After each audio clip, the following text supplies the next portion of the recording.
how to preview artifacts in an Avenue ePortfolio. After clicking the Binder link, selecting a class in this drop-down menu, and displaying a student's ePortfolio in this drop-down menu, I'll click on the Preview button on an artifact thumbnail to view the artifact in my browser. Here is the artifact. You can scroll through it in this window. Clicking on this menu icon on the artifact will allow you to see thumbnails for each page.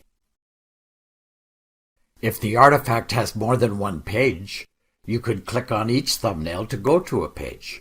This will save you time if you're looking for a certain page in a longer artifact. Previewing audio and video files. I'll click on this artifact with an audio icon. Audio and video files can be played without downloading them. I'll close this page now. Viewing multiple submissions for an activity.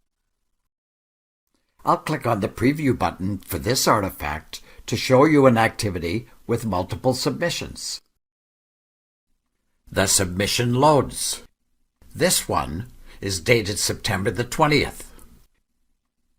If learners have multiple submissions for an activity, you can view each submission by clicking on the Number tabs at the bottom of the Artifact Preview page. I'll click on the Number 2 tab.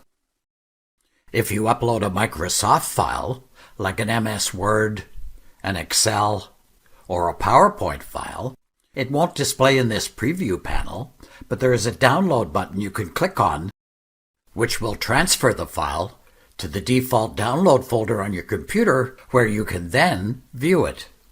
I'll now click on the Number 3 button. When we clicked on the first button, we saw a file that was dated September 20th. This file is dated September 26th. If a teacher provides feedback to a student, a feedback button will appear down here at the bottom left part of the screen. I'll click on it now. Scrolling down through this feedback page, we can see a grade, teachers' comments, and quite detailed grading rubrics. On the left side of this preview panel, information about the artifact is displayed. Teachers can edit this information. Please consult the help files explaining how to edit an artifact. I'll click on the Close button.